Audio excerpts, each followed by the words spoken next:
اور پھر فرمایا کہ میری تو ساری اولاد ہی خدیجہ سے ہے، یعنی آپ کی جو چاروں بیٹیاں ہیں، ٹھیک ہے، اور سیدہ فاطمہ اور سیدہ رقیہ، سیدہ ام کلثوم اور سیدہ زینب رضی اللہ عنہم اجمعین وعلیہم السلام، یہ چاروں بیٹیاں سیدہ خدیجہ سے ہوئی ہیں، اور یہ ان کی اپنی بیٹیاں ہیں نبی صلی اللہ علیہ وسلم کی۔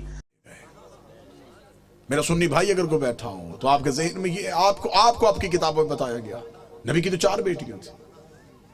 قطن میرا کوئی سنی بھائی یہاں سے ایسا عقیدہ نہ لے کے جائے، ہم آپ کو بالکل صاف اور شفاف عقیدہ دیں، نبی کی 1 بیٹی تھی۔ اگر بیٹیاں 4 تھیں، مباہلے میں 1 کیوں گئی؟ بیٹیاں 4 تھیں، چادر کے نیچے 1 کیوں آئی؟ آپ نے کو اپنی کتابوں میں، آپ کی کتابوں میں آپ کو پڑھایا جاتا ہے، بچوں کو پڑھایا جاتا ہے، رسول نے اپنی بیٹی فاطمہ کو جہیز میں یہ دیا۔ بیٹیاں 4 تھیں، جہیز 1 کا کیوں بتایا؟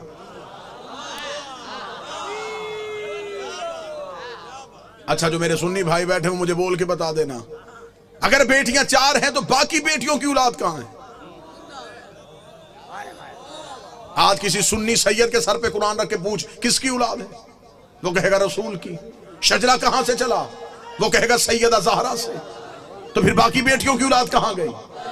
حقیقت پہنچانے دیجیے گا، جو میرا کام ہے وہ مجھے کرنے دیجیے گا، بہتر انداز میں، قطن گالم گلوچ کا نام مذہب نہیں۔ دلیل ایسی دے کے جاؤں کہ آپ کو دلیل کی رد نہ ملے۔ میرا سنی بھائی جو مجلس شبیر میں آتا ہے وہ ہمارا مہمان نہیں ہوتا، وہ حسین ابن علی کا مہمان ہے۔ حسین کے مہمان کا دل دکھانا ہمارا شیوا ہے ہی نہیں۔ آپ مجلسوں میں ہماری وجہ سے نہیں آئے، آپ حسین ابن علی کی وجہ سے۔ ہم کبھی بھی اپنے مجلس کے اشتہار میں نہیں لکھتے کہ صرف شیعہ ہیں، لہٰذا میں محبت کے ساتھ اپنے اہل سنت بھائیوں کا پیغام دوں، سنی سید کے سر پہ قرآن رکھ کے پوچھو کس کی اولاد ہے؟ رسول کی نسل کہاں سے چلی؟ بادشاہ حسین جناب سیدہ سے جا کے شجرہ ملایا، باقی بیٹیوں کی اولاد کہاں ہے؟ مجھے بادشاہ حسین کی عزت کے سمے تمہارا مہمان ہوں، جس مورخ نے 4 بیٹیاں لکھی تھی، وہ نواسے بھی 8 لکھ سکتا تھا، لیکن اس نے یہ کاغذ قلم یہ کہہ کے پھینک دیا، اس نے کہا بیٹیاں 4 لکھوا دی ہیں، نواسوں کے نام نہ لکھوانا، نام تو لکھ دوں گا، محمد کے کاندھوں پہ کیسے بٹھاؤں گا؟ نام تو لکھ دوں گا، سجدے میں رسول کی پشت پہ کیسے بٹھاؤں گا؟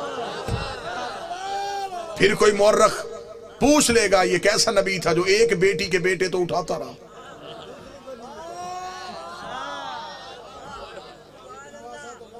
بیٹیاں 4 ہیں، جنت کے سردار 1 بیٹی کے بیٹے۔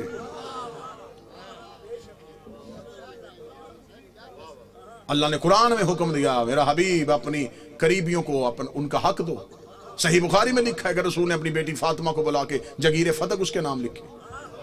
بیٹیاں 4 تھیں، جگیر 1 کو کیوں دی؟ چلیں دور ہے دلیل کا، نفرتوں کا خاتمہ ہو چکا ہے، کثیر تعداد میں دوسرے مسالک کے لوگ مجلسوں میں آتے ہیں۔ میں آپ کو بڑی محبت کے ساتھ پیغام دینا چاہوں، اگر آپ کہتے ہیں نبی کی بیٹیاں 4 ہیں، آج سے اسی لمحے سے ریسرچ شروع کیجئے گا، جا کے پوچھئے گا کسی بھی اپنے مرضی کے مولانا سے کہ جب ہمارے نبی کی شادی ہوئی تو عمر مبارک کتنی تھی؟ بالکل خاموش ہو کے دلیل سن لیجئے گا۔ ہو سکتا ہے کہ آپ واہ واہ یا داد دیں، کوئی میرا 1 بھائی بات سے محروم رہ جائے۔ میں خود کہہ رہا ہوں کہ بے شک خاموشی اختیار کر لیجئے، مجمع میں شور کا نام مجلس کی قبولیت نہیں، ایک بندہ بھی یہاں سے ہدایت لے کے جائے یہ قبولیت۔ جتنے میرے سنی بھائی بیٹھے نوٹ کر سکو نوٹ کرنا، بعد میں پوچھنا چاہو بعد میں پوچھنا، فون کر کے لکھوانا چاہو پوچھ لینا۔ شادی ہوئی نبی کی تو عمر مبارک کتنی تھی؟ 25 سال۔ اب آپ اپنے علماء سے پوچھئے گا نبی نے اعلان نبوت کب کیا تھا؟ وہ کہیں گے 40 سال کی عمر، 25 سال سے پہلے شادی ثابت نہیں۔ پھر آپ کی اپنی کتابوں میں لکھا، شیعہ کتابوں میں یہی لکھا کہ نبی کی شادی کے 4 سال تک نبی کے ہاں اولاد نہ ہوئی، 29 سال کی عمر میں پہنچ گئے رسول، اور پہلا بیٹا پیدا ہوا جس کا نام تھا قاسم، جس کی وجہ سے نبی کی کنیت مشہور ہوئی ابو القاسم۔ ٹھیک ہو گیا؟ پوری توجہ کے ساتھ سنیے گا، 25 سال سے پہلے شادی نہیں، 29 سال سے پہلے اولاد ثابت نہیں۔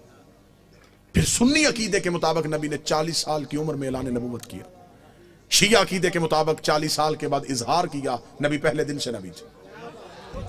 میں دونوں عقیدے پڑھ رہا ہوں، دونوں عقیدے پڑھ رہا ہوں۔ سنی عقیدہ ہے 40 سال کے بعد بنی، ہمارا عقیدہ ہے پہلے دن سے نبی۔ چلے ٹھیک ہے، سنی بھائیوں کا عقیدہ 40 سال کے بعد اعلان نبوت کیا۔ پھر سنی کتابوں میں لکھا ہوا ہے کہ نبی نے اعلان نبوت سے 5 سال قبل اپنی 3 بیٹیوں کا عقد معاذ اللہ ثم معاذ اللہ خاک مدہن 3 مشرکوں سے کروایا ہوا تھا۔ جب آپ اپنے علماء سے دلیل پوچھیں گے تو وہ کہیں گے اس لیے کہ اس وقت وہ خود نبی نہیں تھے، نبی بنے 40 سال کے بعد، تو پھر ان مشرکوں کے گھروں سے بیٹیوں کو واپس بلا لیا۔ اب میرا سنی بھائی، مر جانا ہے، سانسوں کا یقین کوئی نہیں، لمحوں کا اعتبار کوئی نہیں، قبر کی 4 دیواریں کچی ہیں، کفن میں جیب نہیں ہوتی، قبر میں الماری نہیں ہوتی، فرشتے رشوت نہیں لیتے، مولوی قبر میں چھوڑ کے واپس آ جاتا ہے۔ اپنی سانسوں کو ایک لمحے کے لیے یہاں روک کے گفتگو سنو۔ 25 سال سے پہلے شادی ثابت نہیں، 40 سال کی عمر میں اعلان نبوت کیا۔ 25 اور 40 کے درمیان کتنے سال؟ 15 سال۔ 5 سال تک اولاد نہیں ہوئی، 15 میں سے 4 نکل گئے، 11 سال۔ 5 سال تک آپ کی کتابوں میں لکھا ہے 5 سال پہلے نبی نے شادیاں کر لی تھی، تو پھر 11 میں سے اور 5 نکال دو، 6 سال۔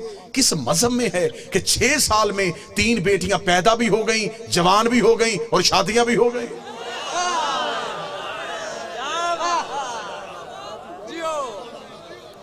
عمریں پوری کر کے دکھاؤ، عمریں پوری کرو، ہم ماننے کے لیے تیار ہیں، ہم مان لیتے ہیں، ہم ضد والے لوگ نہیں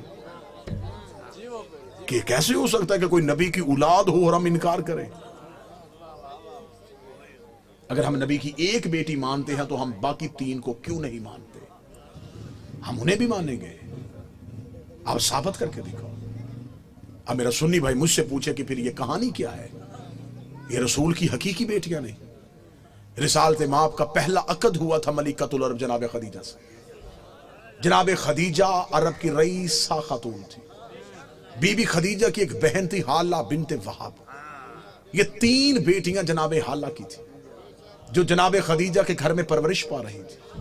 جب بی بی خدیجہ کا عقد ہمارے نبی سے ہوا تو بی بی خدیجہ نے نبی سے اجازت مانگی کہ میرے گھر میں 3 یتیم بچیاں پل رہی ہیں، اگر آپ اجازت دے تو میں انہیں ساتھ لے کے آؤں۔ رسول نے انہیں اپنے گھر بلوا لیا، پھر یہ رسول کے گھر میں آئی۔ پھر ان کو یتیم پالنے کا ہنر ایسا آتا تھا،